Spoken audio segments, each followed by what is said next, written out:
Everyone, this is Shivani. Recently, I read a news article by Shantanu Deshpande. He's the owner of Bombay Shaving Company. In that article, he was discussing about his choice of renting rather than owning a flat in Gurgaon. He said that the building that he's staying in, the flats that typically cost 8 to 10 crores, and he does not want to block that huge sum of money in a real estate property. Rather than he will pay the rent, and he listed out some of the benefits of doing so. Staying on rent allows him more freedom to change his places. He likes to live close to his office location, so he can, change his places every couple of years if he chooses to. Secondly, he can expand the place as the family grows.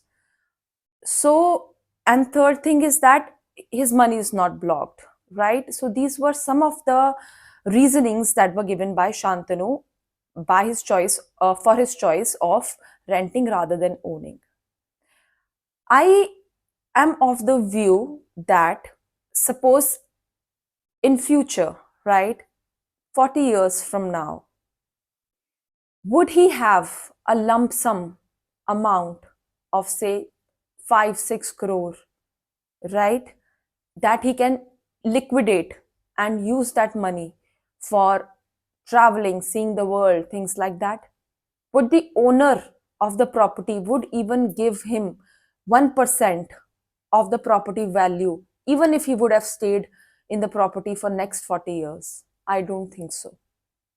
I don't think so. So this new trend of renting, preferring to rent and not even, just because everyone is renting, people are just choosing to rent instead of building assets.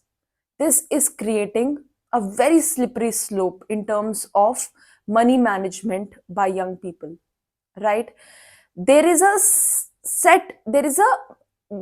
nice set period in which you are supposed to make at least one property a place where you and your family can stay in.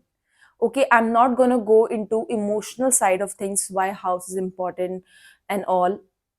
The emotional side, everyone has their own reasoning for that, but for purely financial perspective, owning an asset makes more sense. Even if you are paying more EMI, let's say you are paying 2.5 lakh EMI, right, instead of the 1.5.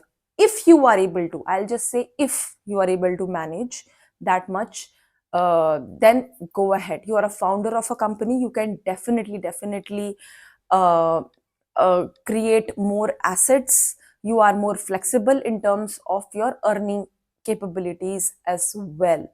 So once your family grows, you have like 5 member 6 member, and as your kids are growing, you would find it more profitable to liquidate that property and get a big lump sum rather than liquidating the shares of your company. You never know how the company is going to perform in the future, and I don't want to comment on that, but it is for sure the property is going to be rising, right?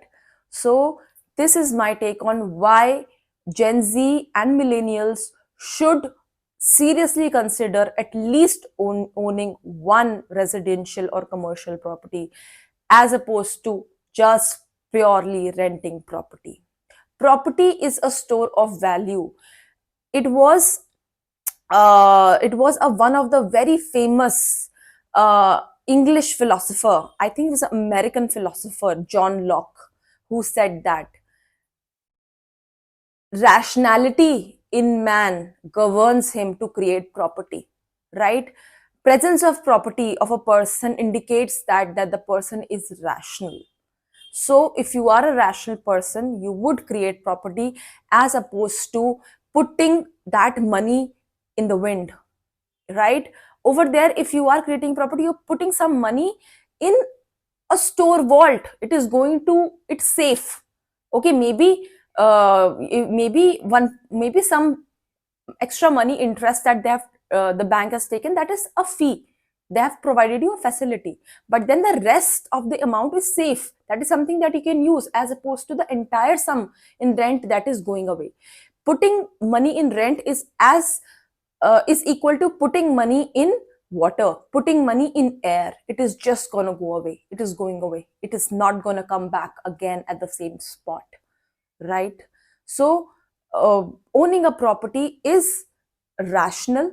It is, if you are renting, and if you know that you're going to be staying in a particular city for couple of years, 5 to 10 years, then I think owning is going to make more sense. It depends upon how long you intend to stay in the city, right? It is important that you at least get some benefit out of it. To manage a property also becomes a task, right? There is another side to this argument which says that what you possess possesses you, right? If you create property, then you are spending so much time in maintaining the property. You have to spend in maintaining the property, you have to pay some taxes. But I would like to say that again, it ties back to my earlier reasoning. It depends on the amount that you're going to stay in that particular city, right? Nowadays you will see that even tier 2 cities are having good rental yield, right? It can create future property, it can create future source of income for you, that property. Also, second thing is that if you are in that 4 to 5 year phase, in that you have developed that property to a level in which you are able to move away from it. It doesn't need immediate repair for at least good 15-20 years. It can last, right? And you can definitely create that property is going to create a connection between you and the city, right?